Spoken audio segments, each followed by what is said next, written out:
मागचे 7 दिवस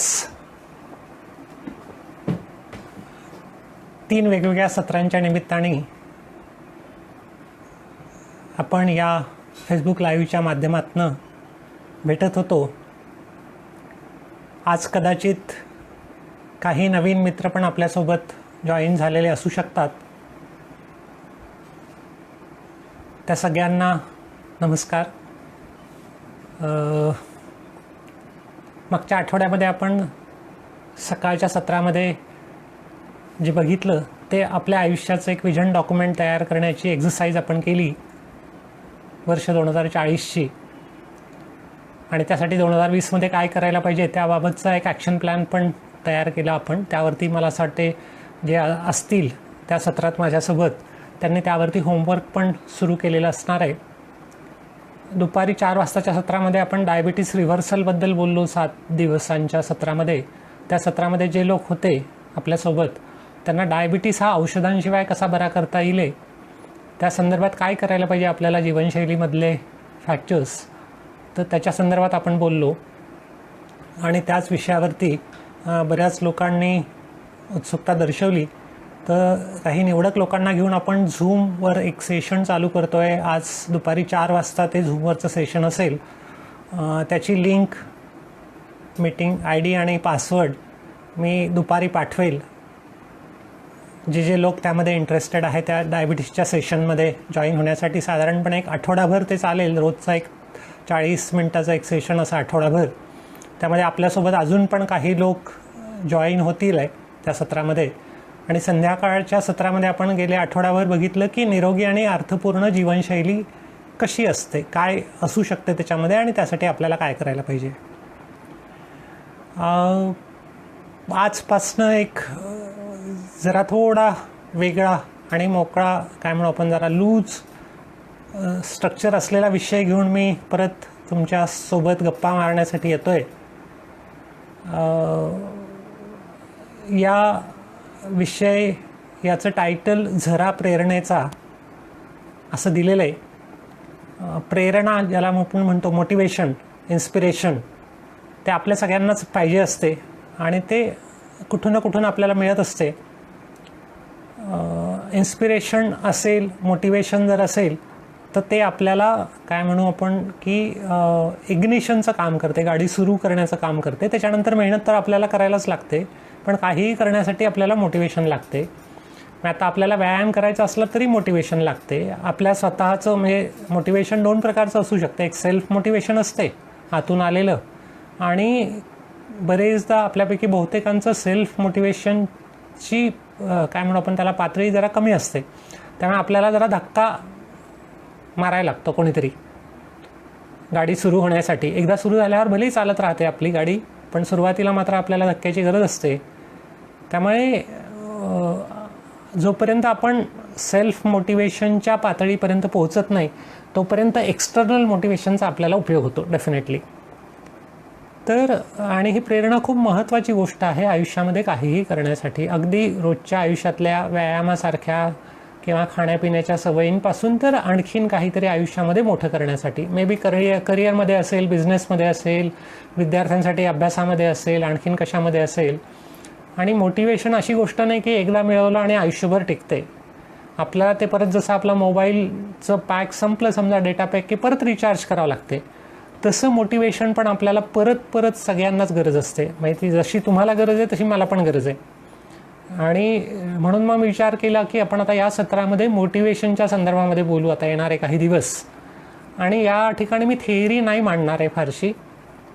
हे अनुषंगाने येणारे काय फक्त लर्निंग आणि अशा काय गोष्टी असतील तर तेवढ्या मांडणार आहे. बाकी हे सगळं जरा स्टोरी फॉर्ममध्ये मी मांडणार आहे, कथेच्या स्वरूपामध्ये. आणि त्या कथा ज्या असतील त्या कल्पित कथा नसतील, त्या रिअल लाईफ स्टोरीज असतील, प्रत्यक्ष घडलेल्या जगण्यामधल्या कथा असतील. आणि त्यातनं मला असं वाटते की आपल्यापैकी अनेकांना प्रेरणा, त्यांच्या स्वतःच्या जगण्यासाठी प्रेरणा मिळू शकेल असा मला वाटते. आतापर्यंतचा माझा तो अनुभव राहिलेला आहे. वेगवेगळ्या निमित्ताने, वेगवेगळ्या विषयांच्या निमित्ताने जेव्हा जेव्हा यातल्या काही गोष्टी तुटक मी बोलत गेलो, कार्यक्रम कुठलाही असला तरी पण, तर माझा हा अनुभव राहिला आहे की लोकांना त्या गोष्टी खूप आवडतात, त्यातनं प्रेरणा मिळते. असं अनेक जण मला सांगत राहतात की सर तुम्ही त्या व्यक्तीबद्दल जे बोलला होतात ना, तर खूप प्रेरक होत होते आणि त्यांनी मला माझ्या आयुष्यामध्ये हा फायदा झाला. ओके, तर या सगळ्या आत्ता फार विषयाला म्हणजे कुठला एक विषय न पकडता मी ह्या सगळ्या जरा प्रेरणेच्या कथा ज्या आहेत त्या जरा या सत्रामध्ये रोज तुमच्यासोबत जरा गुंफण्याचा प्रयत्न करतो. मी काय फार ठरवलेलं नाही आहे नेमकं मी कसं याचं स्ट्रक्चरिंग करणार या सत्राचं आणि काय बोलणार, मला पण नाही माहिती. पण मला असं वाटतं हा संवाद असेल आपला, त्यामुळे आपला तो संवाद पुढे हळूहळू चालू राहील. त्यामुळे तुमच्याकडनं पण फीडबॅक जर मला मिळत गेला, जो मागच्या आठवड्याभर मिळत होता, तर ते आपण जास्त इंटरॅक्टिव्ह कदाचित करू शकू. तुमच्याकडे पण अशा कथा असू शकतात, तुमच्या आयुष्यामध्ये पण अशा काही कथा असू शकतात की ज्या इतरांसाठी प्रेरणादायी असू शकतात. आणि मग मे बी माझा प्रयत्न असा राहील की तुमच्यापैकी ऐकणाऱ्यांपैकी ऑडियन्सपैकी पण काहींच्या स्वतःच्या आयुष्यात असतील काही कथा अशा घडलेल्या की ज्या त्यांना असं वाटते की इतरांसाठी प्रेरक आहे, किंवा त्यांच्या नजरेमध्ये काही अशा प्रेरक गोष्टी असतील तर त्या पण शेअर करता आल्या माझ्यासोबत व्हॉट्सअपवरती, फेसबुकवरती. तर प्रयत्न असा करूया की आपण त्या पण जर काही ॲड करता आल्या त्यातल्या काही निवडक गोष्टी, मला माहिती नाही आता कसं ते शक्य होईल काय होईल, पण तो पण आपण एक प्रयत्न नक्की करूया. मला वाटते त्याला काय हरकत नाही. या सत्रामध्ये मुख्यत्वे मी ज्या संदर्भात बोलणार आहे, ज्या गोष्टी मी तुम्हाला सांगणार आहे, ज्या कथा तुम्हाला सांगणार आहे, ज्या live stories, real life stories तुम्हाला सांगणार आहे, त्यातल्या बहुतेक सगळ्या माझ्या आयुष्यात घडलेल्या कथा असतील. त्यामध्ये माझ्या स्वतःच्या आयुष्यामध्ये मी जे काय केलं आहे त्यातल्या काही गोष्टी असतील मे बी, राईट फ्रॉम माझ्या लहानपणापासून तर आत्तापर्यंतच्या आयुष्यामधल्या. जी लोक मला भेटलीत, वेगवेगळी लोकं मला भेटलीत, ज्यांना मी माझं रोल मॉडेल मानतो किंवा आयडॉल मानतो, आदर्श मानतो, आणि ज्यांच्यामुळे माझं आयुष्य काही घडू शकलं, ज्यांचं माझ्या आयुष्य घडण्यामध्ये काही कॉन्ट्रीब्युशन आहे, अशा व्यक्तींच्या कथा मी तुम्हाला सांगणार आहे. काही व्यक्तींच्या कथा. आणि मे बी मला असं वाटते की त्या जसं माझं आयुष्य घडवायला उपयोगी पडल्यात, तसं तुमच्यापैकी पण अनेकांचे आयुष्य घडवण्यासाठी उपयोगी पडू शकतील. यातली ही जी माणसं मला भेटलीत, वेगवेगळी रोल मॉडेल्स, आदर्श जी मला भेटलीत, ती मुख्यत्वे 2 गटांमधनं भेटली मी असं म्हणेल, आणि त्या दोन्हींच्याबद्दल मी बोलणार आहे. एक तर मला पुस्तकांमधनं खूप सारे रोल मॉडेल्स मिळाले, वाचनामधून. मला लहानपणापासून वाचनाची आवड, आणि आत्ता गेले साधारणपणे 30-40 वर्षाला एक 30-40 हजार पेजेस तरी माझं वाचन असते पर इयर. त्यामुळे खूप सारी चरित्र, आत्मचरित्र, इतरांच्या आयुष्यावर आधारित पुस्तकं अशी वाचत गेलेलो आहे. आणि त्यातनं मला खूप आयडॉल्स मिळालेत. म्हणजे अगदी मी म्हणेल की ज्ञानेश्वर, शिवाजी महाराजांपासून, सिद्धार्थ गौतमापासून तर अगदी अलीकडच्या काळापर्यंत, की ज्यांची कदाचित नावं अजून सगळ्यांना माहिती नसतील, अशी पण गोष्टी आहेत. त्याच्याबद्दल मी बोलणार आहे. त्यानंतर प्रत्यक्षामध्ये मला जी लोक भेटलीत, अशा लोकांच्या काही आठवणी, त्यांच्यापासून मला काय प्रेरणा मिळाली, त्या गोष्टी पण मी तुमच्यासोबत शेअर करणार आहे. म्हणजे सुदैवाने मी जसं उल्लेख केला होता की बाबा आमटे आहेत, यदुनाथजी थत्ते आहेत, आणि इतर असे अनेक लोक आहेत आयुष्यामध्ये की ज्यांचा संपर्क, सहवास काही काळापुरता मिळाला, ज्यांच्यासोबत संवाद करता आला, ज्यांचं ऐकता आलं, ज्यांच्याशी बोलता आलं मनातल्या काही गोष्टी, अशी अनेक माणसं मला भेटत गेलेली आहेत. त्यातली काही आत्ता नाही आहेत आपल्यासोबत शरीराने, पण खूप सारी त्यातली आत्ता पण अस्तित्वात आहेत, ज्यांना तुम्हाला पण पाहिजे तर स्वतःला जाऊन भेटता येईल, त्यांच्याशी बोलता येईल, अशा माणसांबद्दल पण मी बोलणार आहे. त्यात खूप सारी अशी आहेत की जी छोटी मुलं पण आहेत, जी माझी रोल मॉडेल्स आहे असं मी म्हणेल. तर त्यांच्या पण कहाण्या मी तुम्हाला या कार्यक्रमाच्या निमित्ताने सांगणार आहे. मला असं वाटते की कुठलाही एक विषय हा सगळ्यांसाठी काही फार सगळ्यांना सारख्याच इंटरेस्टचा असेल आणि महत्त्वाचा असेल, रिलिव्हन्सचा असेल असं नाही आहे. पण जगणं हा विषय मला असं वाटते सगळ्यांच्याच कामी येणारा आणि सगळ्यांच्याच उपयोगात पडणारा विषय. जगणं, प्रत्यक्ष जगणं जो आहे, त्यामुळे आपण जे बोलणार आहोत या सत्रामध्ये ते जगण्याबद्दल बोलणार आहोत, थेअरी नाही बोलणार आहोत आपण.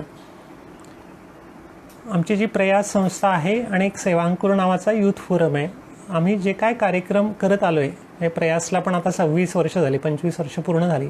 एक ट्रस्ट आहे, चॅरिटेबल ट्रस्ट, आणि सगळ्या अशा चॅरिटेबल ॲक्टिव्हिटीज चालतात. अमरावतीला एक सेंटर आहे छोटं, आणि त्याच्याशिवाय महाराष्ट्रभरात सातत्याने ॲक्टिव्हिटी होत राहतात. अगदी लहान मुलांपासून तर तरुणांची शिबिरं असतील, लहान मुलांची शिबिरं असतील, मोठ्यांसाठीची शिबिरं आहे वेगवेगळ्या विषयांची, असं सगळं आम्ही करत असतो. आणि या सगळ्या शिबिरांमधनं फार थेअरी मांडत नाही. या सगळ्या शिबिरांमधनं साधारणपणे असं म्हणूया की ज्यांनी आपल्या आयुष्यात काहीतरी केलेलं आहे अशा लोकांना आम्ही बोलावतो, आणि ते त्यांचा जीवन प्रवास मांडतात मुलाखतीच्या माध्यमातून, की मी कसा घडलो, हा सगळा त्या शिबिराचा विषय असतो.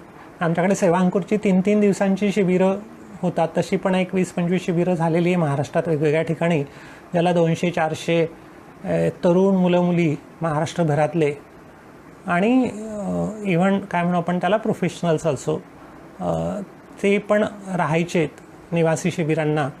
त्यातली खूप सारी शिबिरं आनंदवनात झाली, बाबा आमटेंच्या आनंदवनात, सेवाग्राम आश्रमला झाली, त्याच्यानंतर मग जळगावला झाली, औरंगाबादला झाली, अंबेजोगाईला झाली, अकोल्याला झालं. ओके, असं वेगवेगळ्या ठिकाणी ही सगळी शिबिरं होत राहतात. आता नुकतंच एक नांदेडला प्लॅन केलं होतं खरं, 20, 21, 22 मार्चला होणार होतं, ज्याला एक 200, 250, 300 20-22 जिल्ह्यांमधले 18+ वयोगटातले लोक येणार होते. पण दुर्दैवाने आत्ता या सगळ्या करोनाच्या परिस्थितीमुळे ते शिबिर नाही होऊ शकलं आत्ता. आणि मग तेव्हाच असं वाटलं की आत्ता ठीक आहे, आता आपण फिजिकली तर नाही भेटू शकत, तर आपण जरा ऑफलाईन भेटूया. असं ऑफलाईन नाही भेटता येत आपल्याला तर ऑनलाईन तरी भेटूया, ऑनलाईन तरी शिबिर करूया.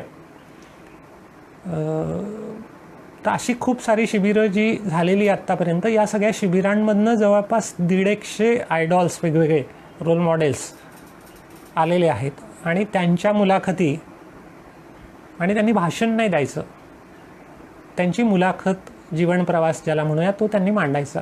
आणि ती मुलाखत बऱ्याच वेळा मी घ्यायचो, आणि माझ्यासोबत त्या शिबिरामधले पार्टिसिपंट्स कोणीतरी तरुण असायचे.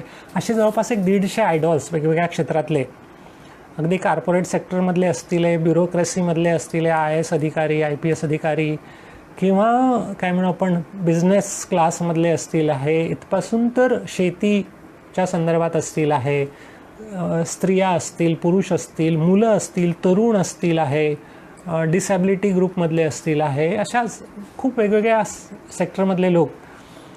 अट एवढी की त्यांनी स्वतःच्या आयुष्यात काहीतरी केलेलं असलं पाहिजे. म्हणजे आम्ही त्या शिबिरांमध्ये एक अलिखित नियम आम्ही जे पाळतो ते असे की आम्ही वक्त्यांना नाही बोलवतो रूढ अर्थाने, की जो खूप छान फरडा वक्ता आहे त्याला नाही बोलवत. तो वक्ता असला नसला तरी आम्हाला फरक नाही पडत, तो करता असणं महत्त्वाचं मानतो आम्ही. He should have done something. स्वतःच्या आयुष्यात त्याने काहीतरी वेगळं केलेलं असलं पाहिजे, आणि इतरांच्या आयुष्यामध्ये पण काहीतरी वेगळेपण आणलेलं असलं पाहिजे. तर अशा लोकांना आम्ही बोलवायचो. आणि या शिबिरांमध्ये अगदी डॉक्टर अभय बंग, डॉक्टर नरेंद्र दाभोळकरांपासून तर सुरेश खोपडे, सदानंद दाते पासून तर खूप वेगवेगळ्या प्रकारची लोकं. जळगावच्या एका शिबिरामध्ये आमच्याकडे जैन इरिगेशन जे आहे ते ज्यांनी सुरू केलं, त्याचे मालक भंवरलालजी जैन, मोठे भाऊ ज्यांना म्हणायचे, ते होते. ते मुलांशी 2-3 तास बोलले. औरंगाबादला झालेल्या शिबिरामध्ये निर्लेपचे जे मालक आहेत ते मुलांशी बोलायला आलेले होते. तर असं खूप वेगवेगळ्या सेक्टरची लोक मुलांशी बोलायला येतात.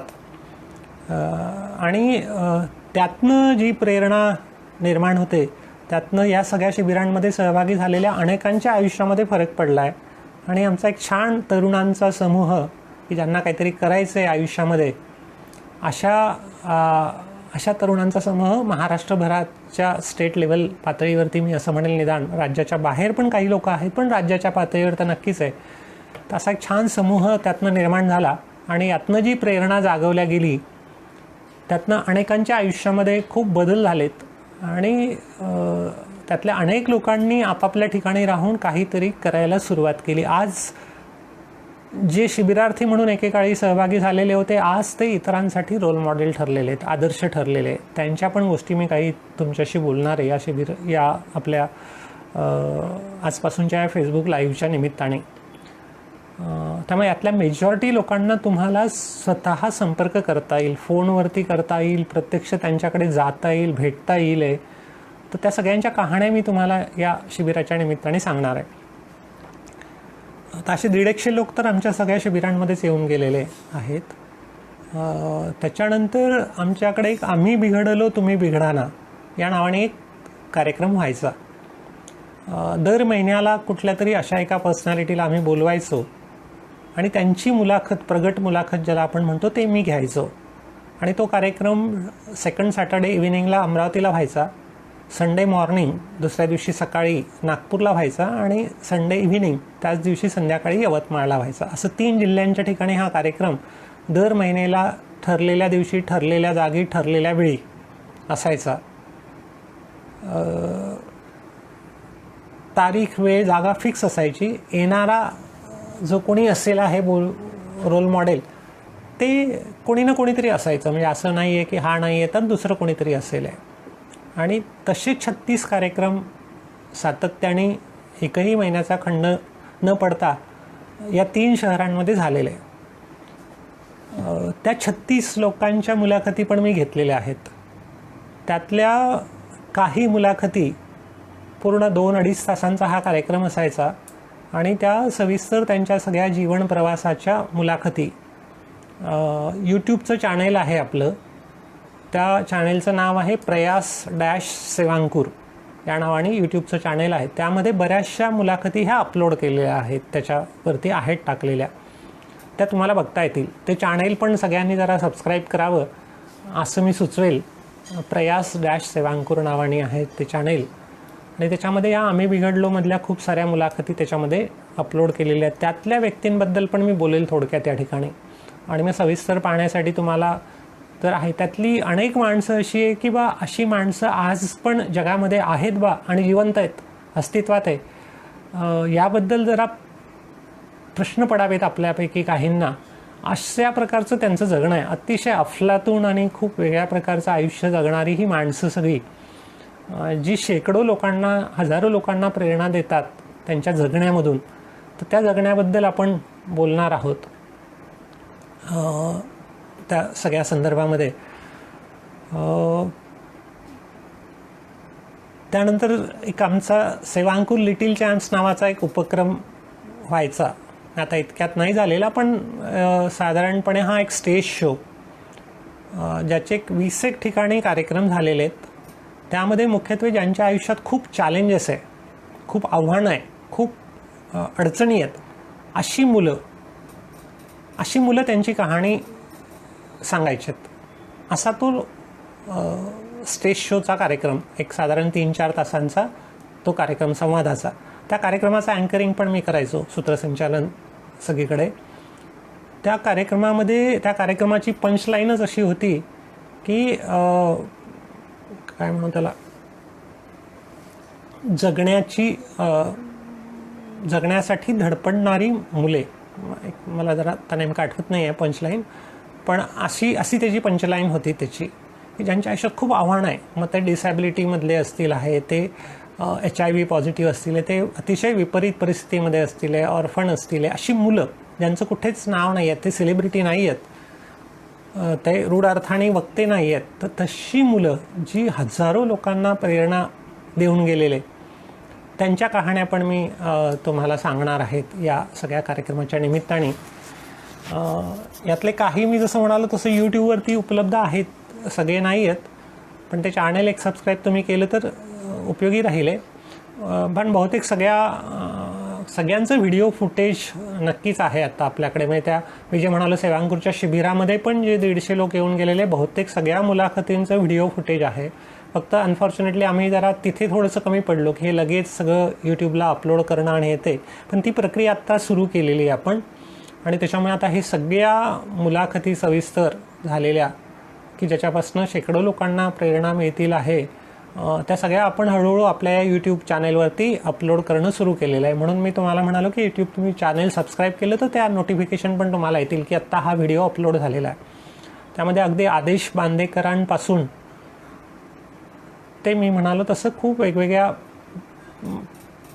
सेक्टरची लोक त्या ठिकाणी आलेली आहेत.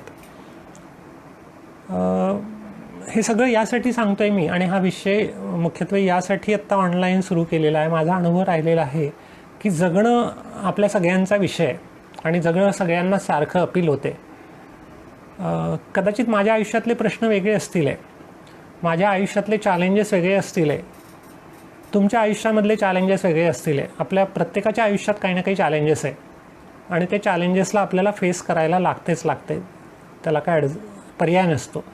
आता या सगळ्या चॅलेंजेसला फेस करताना, या चॅलेंजेसमधनं सामोर जाताना आपल्याला काय म्हणू, ज्या गोष्टी लागतात त्यामध्ये एक मोटिवेशन नक्कीच लागते आपल्याला. कारण कोणाची तरी प्रेरणा असेल आपल्यासोबत तर लढणं सोपं जाते, लढायला ताकद मिळते आपल्याला.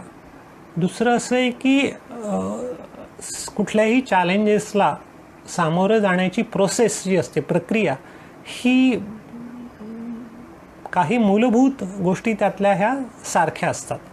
त्यामुळे समजा मला माझ्यापुढे एक चॅलेंज आहे आणि त्या चॅलेंजला मी सामोरं कसं गेलो, त्याची प्रोसेस जी काय आहे, तुमच्यापुढे दुसरं काहीतरी वेगळं चॅलेंज आहे, तुम्हाला त्या चॅलेंजला सामोरं जायचं आहे, पण माझी प्रोसेस जी आहे ती तुमच्या उपयोगी पडू शकते. चॅलेंज प्रोसेस उपयोगी पडू शकते, मी असं म्हणेल, प्रक्रिया उपयोगी पडू शकते. तपशील वेगवेगळा असेल, तो आपापल्या चॅलेंजनुसार बदलेला आहे, पण बऱ्याच चॅलेंजशी सामोरं जाताना ज्या गोष्टी असतात त्या बऱ्याचशा सारख्या असतात. किंवा आपण म्हणू ज्याला आपण समस्या म्हणतो, आपल्या आयुष्यामध्ये खूप सारे प्रॉब्लेम्स असतात, येतात. खरं प्रॉब्लेमला प्रॉब्लेम म्हणण्याचं कारण नाही आहे. असं म्हणतात की प्रॉब्लेमला प्रॉब्लेम म्हणणं हाच सगळ्यात मोठा प्रॉब्लेम असतो. प्रॉब्लेमला चॅलेंज म्हणता आलं पाहिजे आपल्याला. पण आपण समजूया की प्रॉब्लेम जरी म्हटलं त्याला, तर या प्रॉब्लेमसाठीचं जे काय सोल्युशन असेल आपल्याला, जे पाहिजे आपल्याला सोल्युशन, त्या सोल्युशनसाठी पण आपल्याला अल्टिमेटली प्रॉब्लेम सॉल्विंगचं जे सायन्स आहे, कुठल्याही समस्या सोडवण्याचं जे शास्त्र आहे मॅनेजमेंट आणि सायकोलॉजीमधलं, त्याचे पण काही बेसिक प्रिन्सिपल्स आहे आणि ते सगळीकडे सारखे आहेत. त्यामुळे माझ्या आयुष्यातल्या चॅलेंजेसला फेस करताना मला ज्या गोष्टी उपयोगी पडल्या, ज्या प्रोसेसमधनं मी गेलो, त्या कदाचित तुमच्या पण उपयोगी पडू शकतील. त्यामुळे हे सगळ्यांसाठी कदाचित उपयोगी पडू शकणारा हा विषय असू शकतो, जगणं. म्हणून मला नक्कीच सुचवायचं आहे की तुमच्या घरातल्या 3ही पिढ्यांसाठी कदाचित हा विषय रिलेव्हंट असणार आहे, उपयोगी असू शकणार आहे. मग ते अगदी 5वी-7वीतले विद्यार्थी असतील तरी पण, त्यांचे आईबाबा पण असू शकतात आणि आजी आजोबा पण असू शकतात. 3ही पिढ्यांना हा सारखाच उपयोगी पडणारा विषय, कारण जगणं आहे. प्रत्येकाला यातनं काही ना काहीतरी मिळू शकणार आहे. मी असं म्हणणार नाही की सगळ्याच गोष्टी आपल्या उपयोगी असतील, रिलेव्हंट असतील, असं असू शकणार नाही, पण त्यातल्या काही ना काही गोष्टी नक्कीच अशा असतील की ज्या आपल्यासाठी उपयोगी आणि रिलेव्हंट असणार आहे. तर मला असं काही एवढं एक बॅकग्राऊंड, आज पहिलाच दिवस आहे म्हणून फक्त मांडतोय मी. आणि पुढे जाऊया आपण.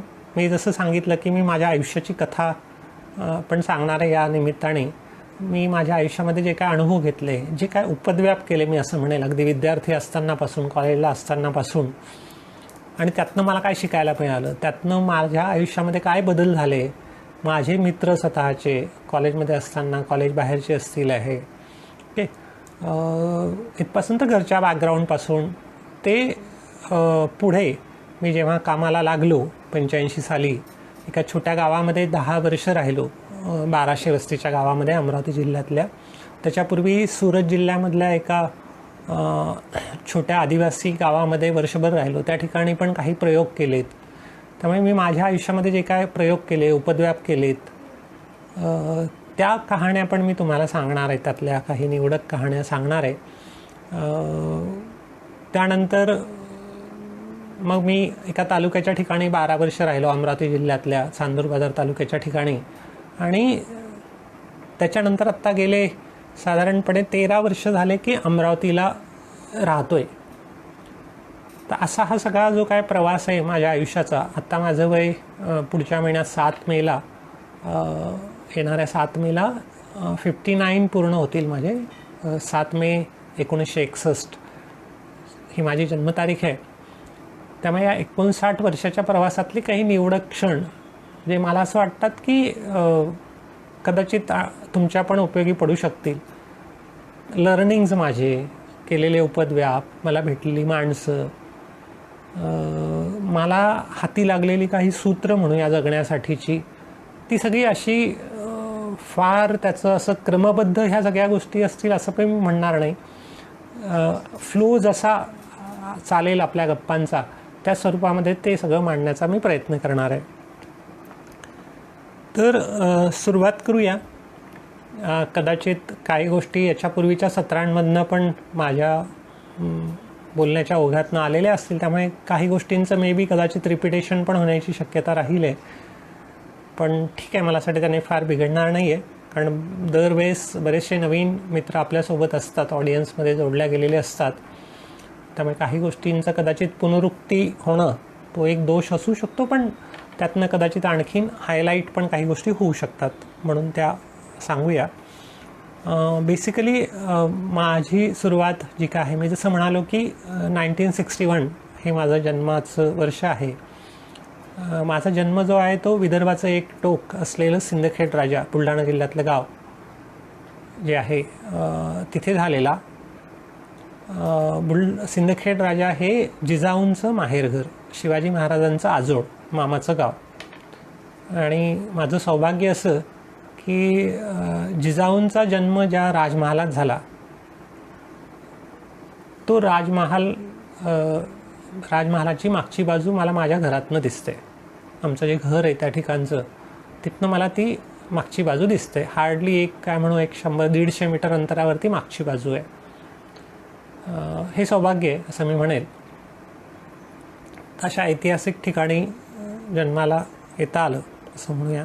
त्यावेळेस सिंदखेड राजा एक छोटं गाव होतं माझ्या लहानपणी जे आहे ते. एक 7-8 हजार वस्तीचं गाव असेल, ॲट दी मोस्ट 6-7 हजार वस्तीचं एक छोटं खेडं जसं असते तसं. ओके. आणि त्याच्यानंतर पुढे काय म्हणू आपण त्याला,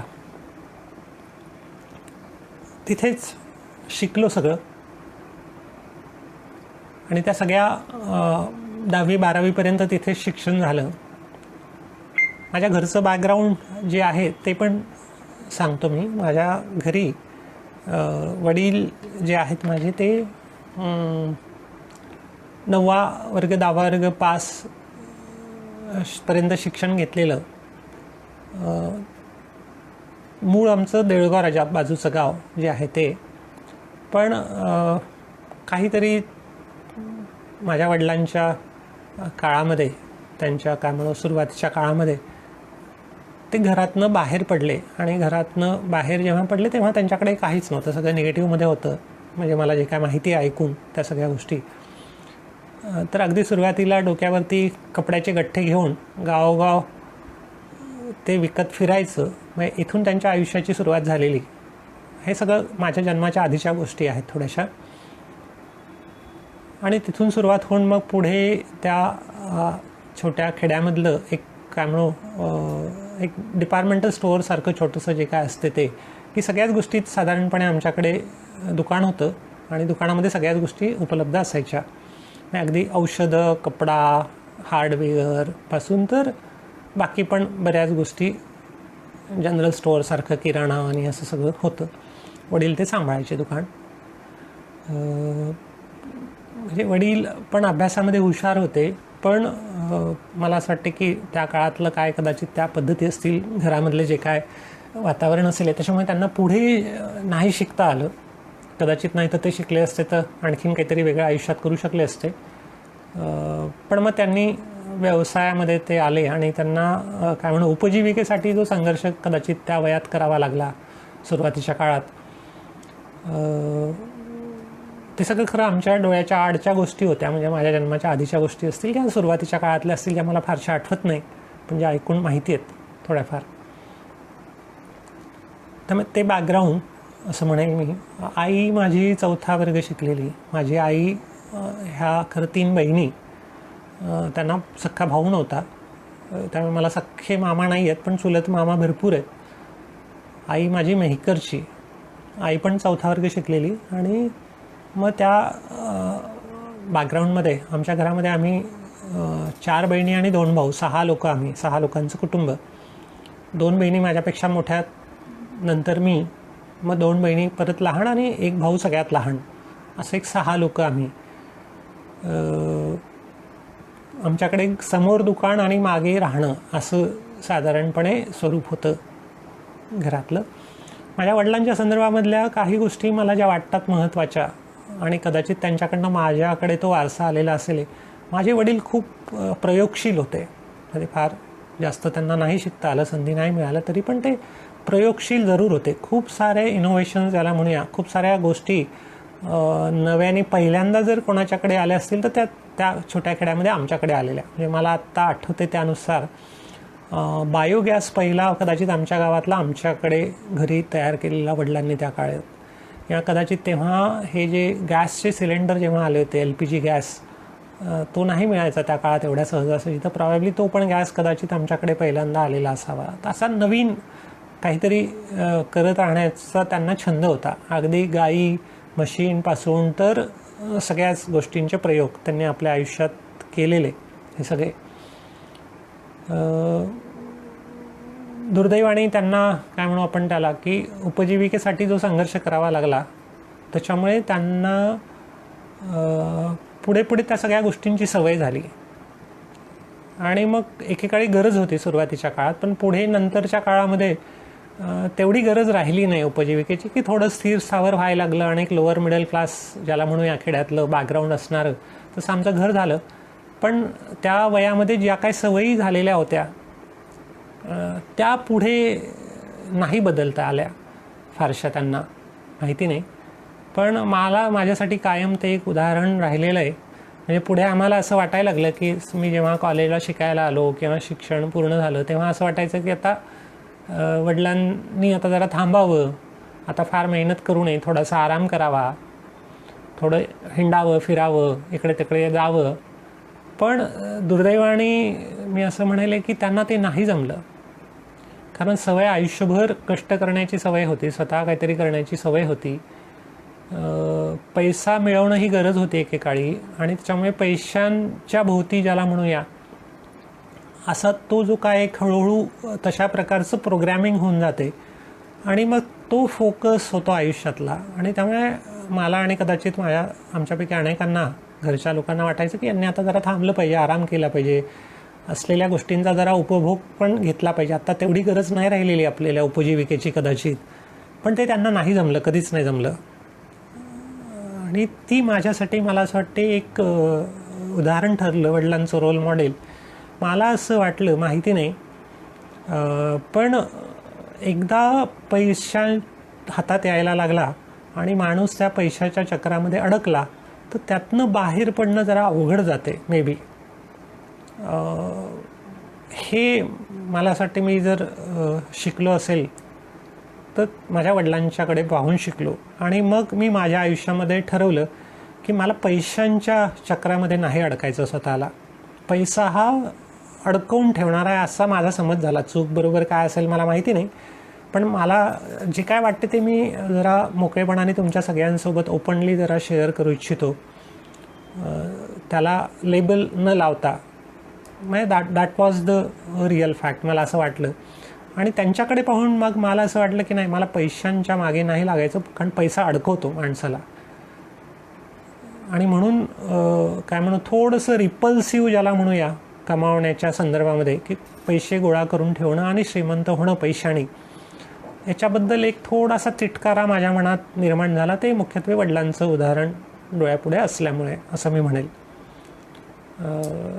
त्यामुळे खूपदा असं म्हणूया आपण की आयुष्यामध्ये आपल्या स्वतःच्या किंवा इतरांच्या पण अनेक गोष्टी अशा घडतात की त्यापासून निदान आपण काय करायचं असा आदर्श नाही घेऊ शकलो तर काय नाही करायचं हा आदर्श तर नक्कीच घेऊ शकतो. म्हणजे डेफिनेटली करता येते. आणि मला असं वाटते कदाचित वडिलांचा तसा स्वभाव नसता आणि तशी परिस्थिती नसती तर मला माहिती नाही की माझ्या मनामध्ये तो पैशांचा तिटकारा जो त्या काळात निर्माण झाला आणि मी ठरवलं की मला पैशांसाठी आयुष्य नाही एक्सचेंज करायचं, मी पैशांसाठी नाही जगणार आहे, पैसे मला खूप नाहीच मिळवायचे कारण पैसा अडकवतो बा, म्हणून मग अडकायचं नाही आहे मला पैशांमध्ये.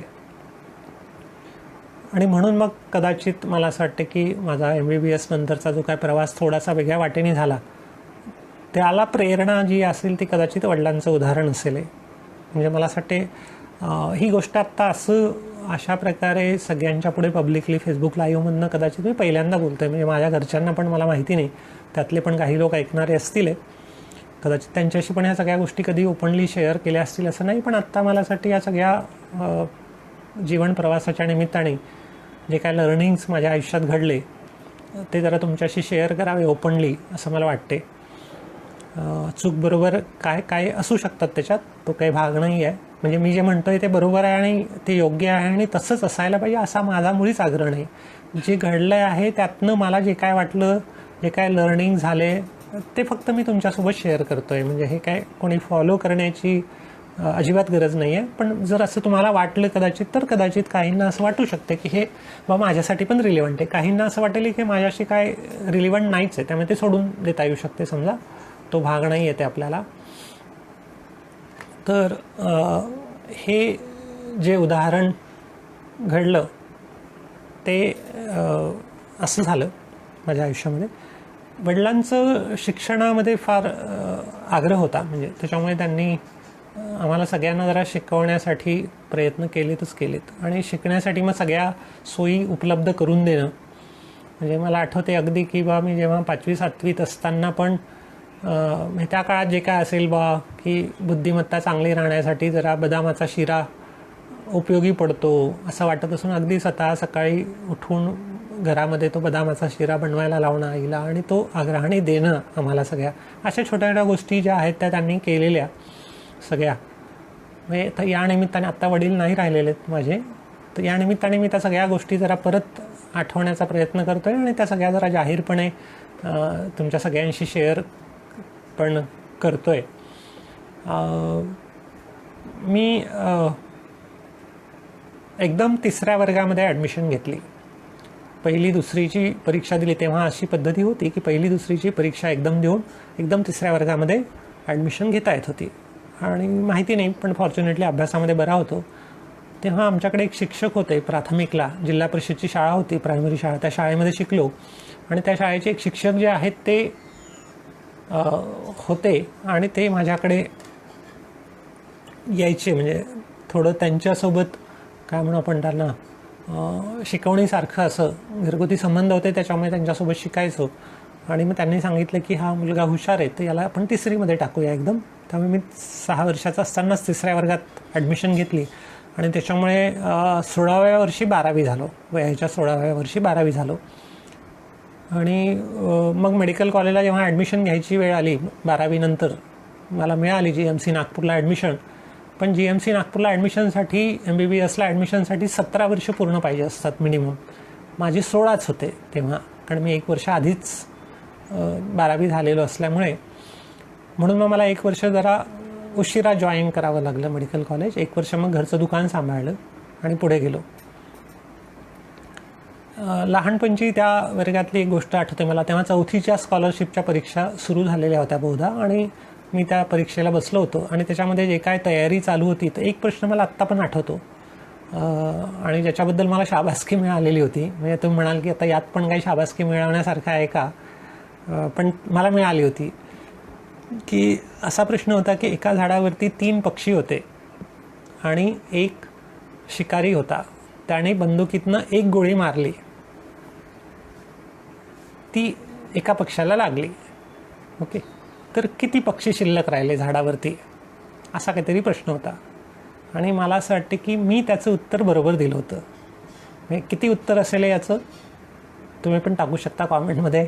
जस्ट एक गंमत म्हणून असेल कदाचित मे बी, की 3 पक्षी होते, गोळी झाडली, 1 पक्षीला गोळी लागली आणि तो मेला.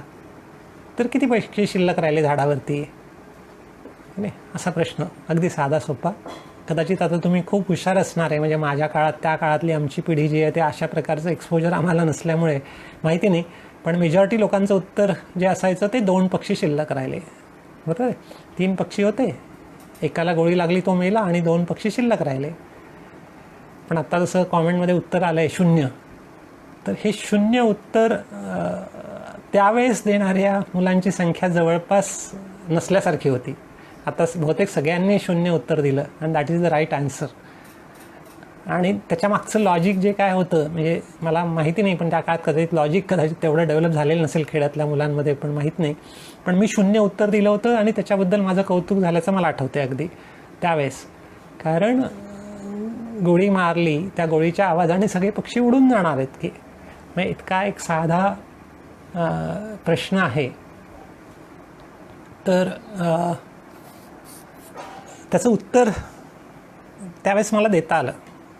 आणि 4थ्या वर्गाच्या स्कॉलरशिपच्या परीक्षेत मला असं वाटते माझ्या अकॅडमिक यशाची सुरुवात जी आहे तिथून झाली आणि माझा थोडा कॉन्फिडन्स तिथनं बिल्टअप व्हायला कदाचित सुरुवात झाली असेल.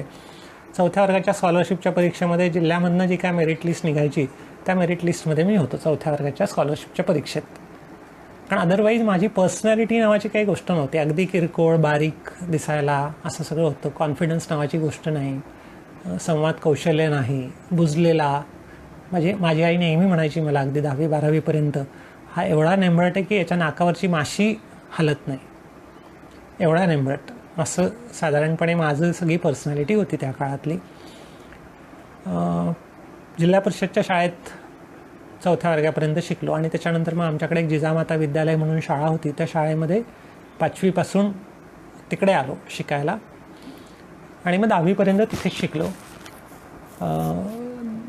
जे 4थ्या वर्गातलं अकॅडमिक सक्सेस होतं ते पुढे पण कंटिन्यू राहिलं. आणि मग 7व्या वर्गाच्या स्कॉलरशिपच्या परीक्षेत परत मेरिट लिस्टमध्ये आलो. 10व्या वर्गाची जी परीक्षा होती 10+2ची माझी पहिली बॅच, खरं म्हणजे 75 साली 10वी झालो मी. आणि तेव्हा मेरिट लिस्ट निघायची एक. तेव्हा अमरावती बोर्ड वेगळं व्हायचं होतं, अमरावती आणि नागपूर कंबाईन बोर्ड होतं, सगळ्या विदर्भाचं मिळून एकच बोर्ड होतं 10वीचं SSCचं. आणि टॉप 30 अशी एक मेरिट लिस्ट 10व्या वर्गाला त्यावर्षी निघालेली होती, पहिली 30. आणि त्या पहिल्या 30मध्ये मला राहता आलं, म्हणजे त्यामध्ये 16वा मेरिट होतो मी 10व्या वर्गाच्या परीक्षेत. आमची शाळा सुरू झाली 1961ला, माझ्या जन्माच्या वर्षी. आणि आत्ताच एक 4 महिन्यापूर्वी परत माझ्या शाळेत गेलो होतो 2020मध्ये, म्हणजे 60 वर्षाच्या स्पॅनमध्ये. तर मला असं कळलं की आमच्या शाळेमधल्या त्या माझ्या जे शाळा आहे त्या शाळेच्या 60 वर्षाच्या स्पॅनमध्ये मेरिटमध्ये येणारा 10व्या वर्गात आणि 12व्या वर्गात एकमेव विद्यार्थी मी आहे त्या 60 वर्षाच्या कालखंडात. त्यामुळे तुम्ही इमॅजिन करू शकता की गावाचं बॅकग्राऊंड कसं असू शकेल मे बी. आणि ही स्थिती अनेक गावांची आहे, म्हणजे काय माझ्याच गावाची आहे त्याचं कौतुक करायचं म्हणून नाही सांगत, पण आपल्यापैकी अनेकांच्या गावाची ही स्थिती असू शकते.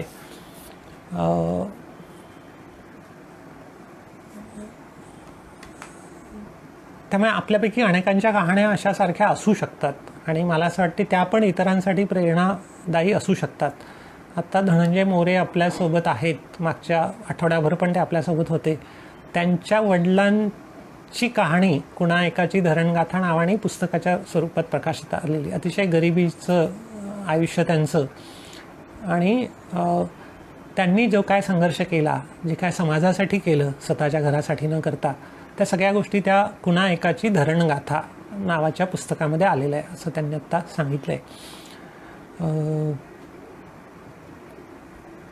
तर रवींद्र खाणंदेंचा आत्ता मेसेज आहे की चिखलीला आले की या घरी, नक्कीच येईल. म्हणजे आत्ता बरेच दिवस झाले नाही येणं झालं चिखलीला आणि तुमच्याशी पण भेट नाही. आता या निमित्ताने निदान आपण फेसबुकच्या निमित्ताने भेटतोय याचा आनंद आहे आणि प्रत्यक्षात पण कधीतरी जरूर भेटूया, काही अडचण नाही आहे. सिंदखेड राजामध्ये 10वा वर्ग पास झालो आणि त्याच्यानंतर मग आमच्याकडे 11वी सुरू झाली आमच्या शाळेला. ती पहिली बॅच असल्यामुळे नवीनच होतं. तर 11वी-12वी मग तिथेच शिकलो. माझी इच्छा होती की जरा शहरामध्ये जावं, कॉलेजमध्ये शिकावं, कारण कसं असते की त्यावेळेस त्या वयामध्ये जे काय ऐकलेलं असते, शहरामध्ये जाऊन छान कॉलेजमध्ये मजा करता येते, कॉलेजचे दिवस, कॉलेजचं वातावरण, त्या सगळ्यांचं आकर्षण होतं. पण वडील म्हणाले कशाला जातो, इथेच शिकणं, आपल्याकडेच शिकूया, शाळा तर सुरू झाली इथे, आत्ता वर्ग तर सुरू झाले 11वी-12वी, आणि मग तिथे ॲडमिशन घेतली. PCBM होता माझा, दोन्ही ग्रुप होते, जनरल होतं म्हणजे, आणि मराठी माध्यमामधून होता 11वी-12वी पण त्यावेळेस. त्यामुळे मग पुढे 12वीचा निकाल आला आणि 12वीमध्ये पण मेरिट लिस्ट जी निघाली तेव्हा पण एक शेवटून का होईना पण मेरिट लिस्टमध्ये माझा नंबर लागला, 28वा लागला, 30पैकी 28वा. 10व्या वर्गात 30पैकी 16वा विदर्भातनं, आणि 12व्या वर्गात 30पैकी 28वा. म्हणजे शिक्का लागला निदान मेरिटचा असं म्हणूया आपण त्यानिमित्ताने. 10व्या वर्गाच्या परीक्षेमध्ये मी 3 विषयामध्ये बोर्डामध्ये टॉपर होतो. मराठीमध्ये पहिला होतो संपूर्ण बोर्डातनं, मराठी विषयामध्ये. गणितामध्ये सेकंड हायेस्ट होतो, 149 मार्क होते 150पैकी. आत्ताची जर तुलना केली आपण तर आत्ता तर मला असं वाटते मागच्या वर्षी 10व्या वर्गात 150पैकी किंवा 100पैकी 100 मार्क मिळवणारे गणित या विषयातले कदाचित 1000, 2000, 3000 विद्यार्थी असतील एका बोर्डामध्ये. ओके, त्या काळात नसायचं असं. 149वाला पण दुसरा होता माझा नंबर बोर्डातनं. आणि सायन्समध्ये थर्ड हायेस्ट होतं, 147 होते, 147 आउट ऑफ 150. उद्याला मी जरा मांडेल की या विषयांमध्ये का बरं मला एवढे चांगले मार्क मिळालेत. आपली ही कथा पुढे जाईल. त्यासाठी मला त्या काळात काय होतं, आणि म्हणजे तो विषय मी खूप ठिकाणी शाळांमध्ये जातो, विद्यार्थ्यांशी बोलताना बोलतो की तुमच्यापैकी पण अनेकांना चांगलं यश मिळावं, चांगले मार्क्स मिळावे अशी इच्छा असतील. तर मला का बरं मिळाले, मी आत्ता मागे वळून बघतोय तर का बरं मला ॲकॅडमिकली यश मिळालं माझ्या आयुष्यामध्ये, त्याची कारणं काय म्हणू, त्याच्या मागचं बॅकग्राऊंड मी जरा शेअर करू इच्छितो. आणि ते कदाचित आपल्यापैकी अनेकांच्या घरातल्या मुलांना पण उपयोगी पडू शकेल. की हे जे विषय आहेत मराठी, मॅथमॅटिक्स आणि सायन्स, ओके, याचा मला आत्ताच्या आयुष्यामध्ये काय उपयोग पडतो आहे. म्हणजे 10व्या-12व्या वर्गामध्ये जे काय होतं, माझं गणित चांगलं होतं, भाषा चांगली होती आणि सायन्स चांगलं होतं, तर त्याचा मला आता आज 60व्या वर्षी मला काय उपयोग होतो आहे त्या विषयांचा, हे पण जरा मी कनेक्ट करू इच्छितो. आणि मला असं वाटतं त्या प्रकारे जर आपल्याला या अकॅडमिक विषयांकडे बघता आलं, सगळ्या जे आपण शिकतो, सगळेच शिकतो 10वी-12वीपर्यंत, पण त्याचा आपल्या आजच्या रोजच्या जगण्याशी असणारा कनेक्ट, तो जर आपल्याला कायम ठेवता आला आणि तो जर आपल्या लक्षात आला तर मग मला असं वाटतं त्याचा खरा उपयोग होतो. म्हणजे स्वतः मी म्हणाले की भाषेचा उपयोग जो होतो आहे, आत्ता मी बोलतो आहे तुमच्या सगळ्यांशी, म्हणजे गेले 7 दिवस साधारणपणे 3 तास बोलतो आहे. ओके, आता आज पण 1 तासभर तुमच्याशी बोलतो आहे सगळं. वर्षभरात मी जसं म्हणालो तसं महिन्याला 10 व्याख्यानं शिबिराच्या निमित्ताने बोलणं होते, 3-4 जिल्ह्यांमध्ये जाणं होते. आता शब्द हे माध्यम आहे शेवटी, हे सगळे विचार आणि भावना व्यक्त करण्याचं, आणि शब्दांच्या माध्यमातूनच आपण एक दुसऱ्यांशी आत्ता भेटतो आहे, मी बोलतो आहे, तुम्ही ऐकता आहात. शब्द हे माध्यम आहे, आपल्यामधला ब्रिज आहे. मला असं वाटतं त्या काळामध्ये भाषा ज्या प्रकारे मी शिकलो मराठी, आणि ज्याच्यामुळे मी मराठीमध्ये पहिला येऊ शकलो बोर्डातनं, तीच भाषा आत्ता आपल्यामधल्या या संवादाचा सेतूचं काम करते. मला असं वाटतं ती भाषा मला आत्ता पण उपयोगी पडते. त्यावेळेस कदाचित भाषेमध्ये मी तेवढा चांगला नसतो, तर मला माहिती नाही. आज मी जे काय थोडंफार मला लोक म्हणतात, आणि तुमच्याकडनं पण ज्या काय प्रतिक्रिया आल्यात मला आत्तापर्यंत येत गेल्या की सर छान वाटते, तुमचं ऐकायला छान वाटते, ऐकत राहावंसं वाटते, किंवा तुमच्या शब्दांमधून आम्हाला प्रेरणा मिळते, असे खूप पॉझिटिव्ह फीडबॅक तुमच्यापैकी अनेकांनी दिलेले आहेत. मला असं वाटतं हे केवळ कदाचित त्या भाषा त्या काळात ज्या प्रकारे शिकलो मी, आणि पुढच्या आयुष्यामध्ये पण मग तो ॲटिट्यूड आणि दृष्टिकोन भाषेच्या संदर्भामधला कायम ठेवला, आणि आत्ताही शिकत असतो, कदाचित त्याच्यामुळे शक्य आहे प्रॉबॅबली. शब्दांमध्ये प्रचंड ताकद असते असं म्हणतात. शब्दाने एवढी ताकद बाकी कशातच नसते. आपण ऐकलं आहे की रशियन, फ्रेंच राज्यक्रांत्या घडण्यामागे कारणीभूत जे काय ठरलं असेल, आधी बंदुका वगैरे तर नंतर आल्या, पण शब्द हे सगळ्यात महत्त्वाचे ठरले. शब्द हे काय म्हणता येईल त्याला, अतिशय जहाल रूप घेऊ शकता. ब्रह्मास्त्रासारखे एखाद्या शब्दाने काही पण पेटू शकते, पेटवता येऊ शकते. ती ताकद पाहिजे शब्दांमध्ये, एवढंच पार्ट आहे. फक्त एवढंच असते की कोरड्या शब्दांमध्ये ताकद नसते, शब्दांच्या मागे कृती किंवा कर्तृत्वाची गरज असते. ओके, म्हणजे असं म्हणतात ना की action speaks louder than the words. कृती ही नेहमी शब्दांपेक्षा जास्त परिणामकारक असते. आपण जर गांधींचं उदाहरण घेतलं तर गांधी काही त्या अर्थाने प्रख्यात वक्ते नव्हते अजिबात. त्यांना काही फार चांगलं बोलता येत असं मुळीच नाही आहे. ते काय म्हणू फार हुशार होते शाळेमध्ये आणि मेरिटमध्ये आलेले होते, असा पण काही त्यांचा ट्रॅक रेकॉर्ड नाही आहे.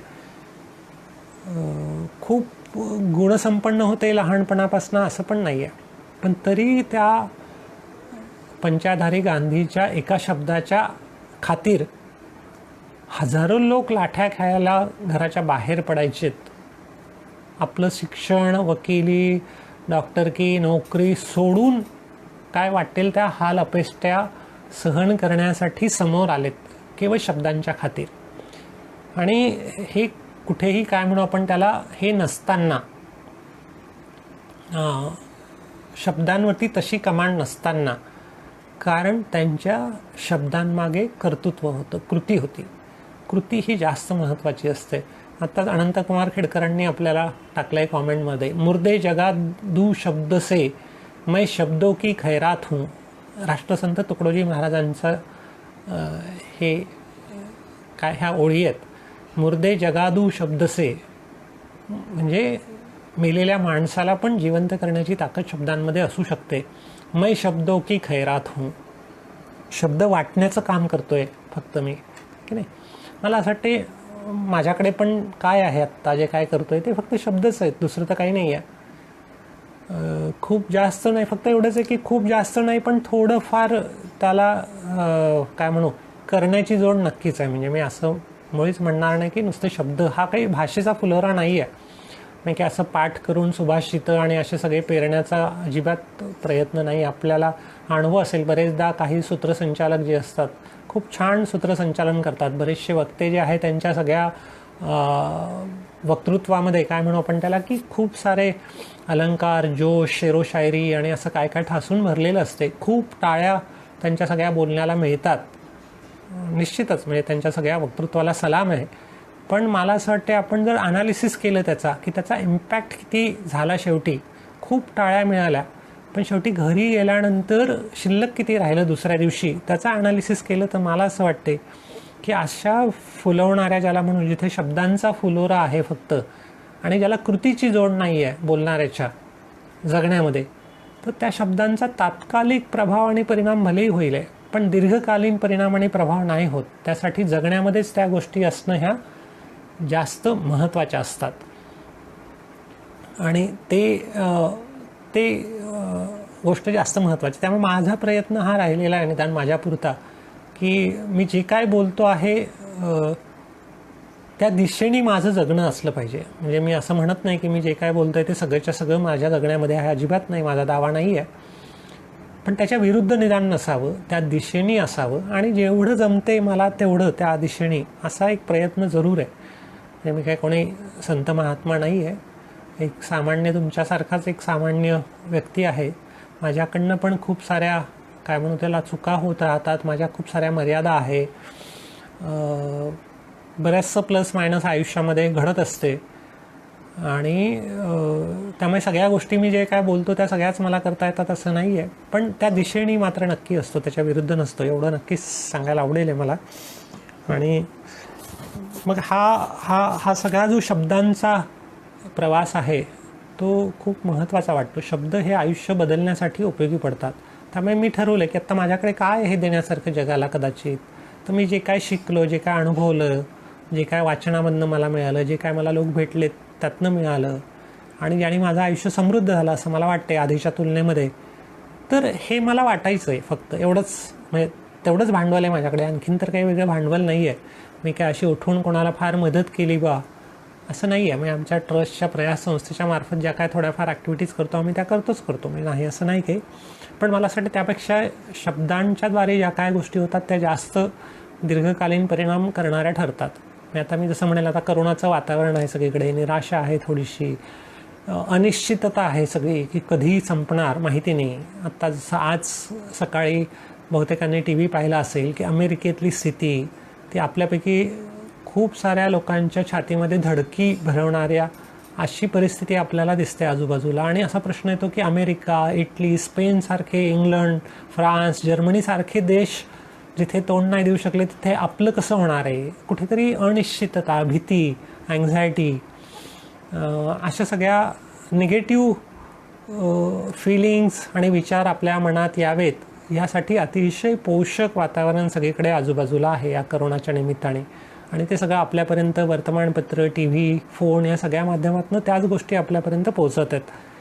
तर मला असं वाटलं आपण आत्ता डायरेक्टली कदाचित मी फ्रंटवरती नाही आहे आज करोना या आजाराशी लढण्यामध्ये, तर आपण निदान ज्याला आपण म्हणू बॅटलिंग जी असते पिछाडीवरती राहून जरा मदत करावी आघाडीवर लढणाऱ्या लोकांसाठी. म्हणून मग मी ठरवलं की आत्ता आपण नाही काही तर एवढं तर करू शकतो. आपल्याकडे शब्दांचं भांडवल आहे, थोडीफार आयुष्यातल्या काही अनुभवांची जोड आहे. तर हे जरा आपण लोकांशी बोलूया.